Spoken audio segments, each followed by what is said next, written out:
Hello everyone and welcome back to the channel. Today I'm making my predictions for this Sunday night AEW WrestleDream show. Our first match is for the ROH World Tag Team titles, where we see MJF putting the titles on the line all by himself against the Righteous. I think the way Dynamite ended last night will play a factor into how this match goes, and I think MJF will retain the World Tag Team titles here, defeating the Righteous. I think MJF will be put in a bind against the Righteous where it looks like, oh no, this is it. He's not going to defend the honor of Adam Cole and lose these titles while he's injured, when one of the Devil's Demons is going to pop up and save MJF and help him win the match and keep those tag team titles, to where it even looks more and more possible that MJF was behind the attack of Jay White on Wednesday night. Now on to match number 2, which will see Ricky Starks take on Wheeler Yuta. This match to me feels like the Ricky Starks get back in the W column, and I see Ricky Starks defeating Wheeler Yuta in this match. I think AEW is in a good spot right now, and I think with MJF being the world champion, there are multiple people who could be looked at as the next guy or guys to take him on and defeat him for the title. And I think Ricky Starks' name is at one of the names at the top of that list. He's definitely in the top 3, and I think this win will start getting him more and more wins. He'll go into his next feud. Maybe he goes against Bryan again later this year or early in the beginning of next year. And then we see the sites where Ricky Starks is going for the World Championship and maybe even defeating MJF. So now on to match number 3. And this will be a trios match where we'll see Chris Jericho team up with the Golden Lovers of Kenny Omega and Kota Ibushi to take on the Don Callis family of Will Ospreay, Sammy Guevara, and Konosuke Takeshita. For me, I can see either team winning, where I can see the Don Callis family getting the win and just adding on to the we beat Jericho and Omega again, and Kota Ibushi, we said you were next and we got you here at WrestleDream. I can also see that Jericho, Omega, and Ibushi get the win, get back on it, and then they split off into their own singles feuds again, where we get Guevara and Jericho probably one more time. Kenny Omega takes on Will Ospreay later down the road, maybe even in Japan. And then we get Takeshita and Ibushi sometime, maybe at Full Gear. But out of the two options in this trios match, I believe Chris Jericho and the Golden Lovers will be walking out with the win here at WrestleDream. I just see them splitting off and doing their singles matches, being the next step in this feud with all of them, and obviously they need the win to get that done.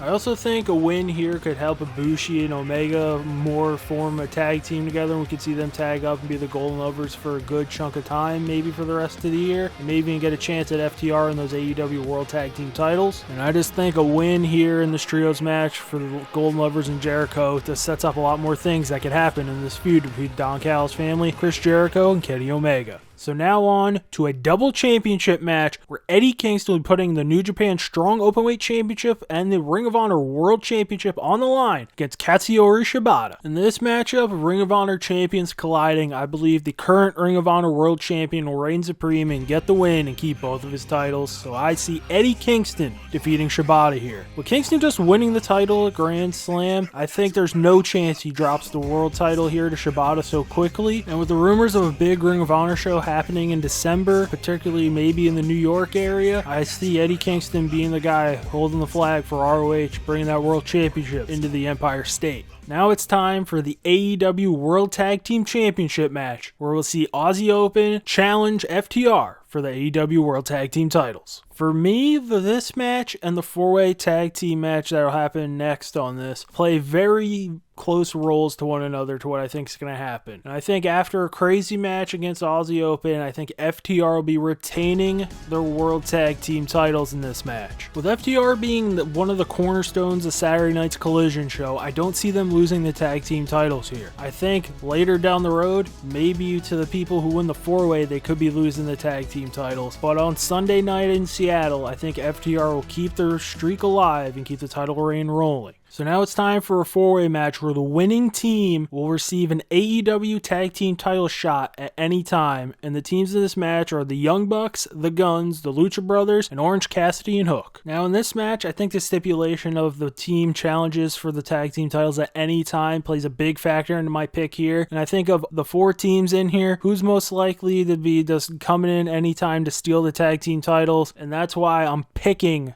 the Guns to win this 4-way match. I can just see it now. FTR keeps their open challenge with the young teams going for a month or so, and any chance you get, you see the Guns trying to maneuver their way in. If this is like a cash-in situation, trying to maneuver their way in and get FTR to drop the tag team titles. Maybe, it's going to be now. Nope. Here we go. When's it going to be? They're just going to keep tormenting FTR until the day they finally slide in and defeat FTR to take the tag team titles. And I just think of all the teams in this match, they are the most likely to do this and be able to use the current stipulation at hand to their advantage. So now on to match number 7 of the evening. And this will be for the TBS Championship, where Chris Statlander will be putting her title on the line against Julia Hart. Now for me in this TBS Championship match, my pick to win is for Chris Statlander to retain the TBS Championship and end Julia Hart's streak that she's on. But there's still a part of me that thinks Julia Hart could win. I could see the black mist being sprayed at Willow, turning her to maybe help Julia Hart win somehow. I could also maybe see the sky blue getting sprayed with it, having her be in there somehow to help Julia Hart win, to where this changed them just like it changed Julia Hart. So maybe there's like a trio of Julia Hart, Willow Nightingale, and Sky Blue together now. Now Chris Statlander has to go through them to get her title back. But realistically, I just see Julia Hart losing here and then having the feuds with Sky Blue and Willow Nightingale without the title being involved, and then Chris Statlander's doing her own thing in a separate feud defending the TBS Championship.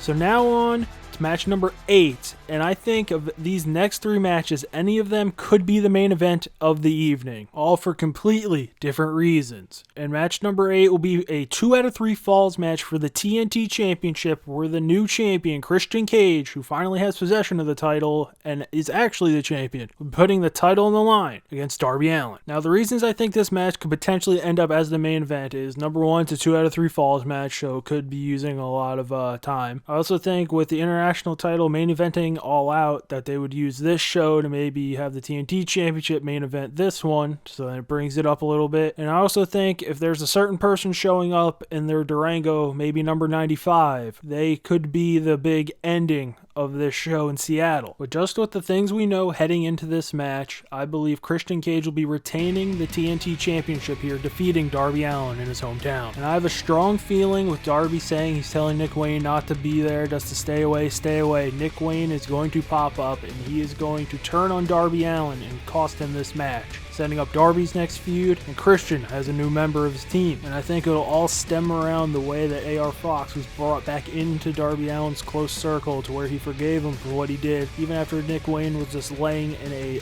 ungodly amount of blood in the ring in his garage. So now on to the Technical Wrestling Dream match, where we'll see Bryan Danielson take on Zack Sabre Jr. Now, the reasons I think this could be the main event is, number 1, it was the first match scheduled for this show. Number 2, it's called the Technical Wrestling Dream match, and the show is called WrestleDream, so I think they could just play into that. And number 3, it's a Bryan Danielson match, and as we saw at Forbidden Door, he main evented that against Okada in his home state. He then main events here against Zack Sabre Jr. But for my pick to win this match, I believe Bryan Danielson, the best in the world, will keep his streak rolling and defeat Zack Sabre Jr. here in Seattle. I think in this match, the will Bryan hold up part be brought into this, and that'll be a big vocal point of the match, to where, is his arm okay? Is all the Texas Death match and the strap match against Ricky Starks going to add up here to maybe get Sabre Jr. a chance to slide in and get the win? I think Danielson will overcome all that adversity and defeat Sabre Jr. here and move on to his next feud, whatever that could possibly be, in what is looking like could be the last run of Bryan Danielson full-time in wrestling. And the full-time farewell tour will keep rolling with a win in Seattle, Washington. So now on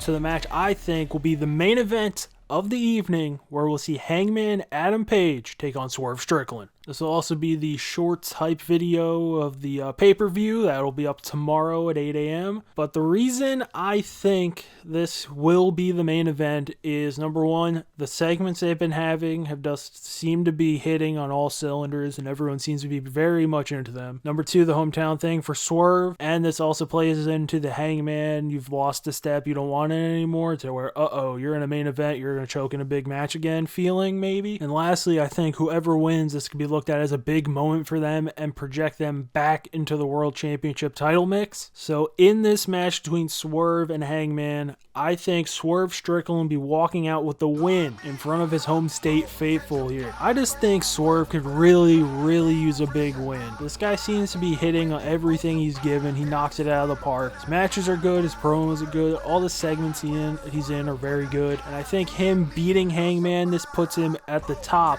of the AEW pillars here. He could be one of the guys that would be looked at. He could be along with Ricky Starks and Jay White to be one of the guys to maybe, just maybe, be the guy to defeat MJF and take the world title from him. And I think Swerve's ascent to the top of the AEW mountain begins here at WrestleDream. So that'll do it for my predictions for this Sunday night's WrestleDream. Leave your thoughts in the comments section below. Come back tomorrow for the short for the Swerve Hangman match. Also, Broncos shorts for the franchise will just be coming out. We're in the off season right now, so it's just clips from the playoff game against the Chargers. And if you like this video, hit the like button. If you like what I'm doing on this channel and want to see more, hit that subscribe button. And as always, thanks for watching.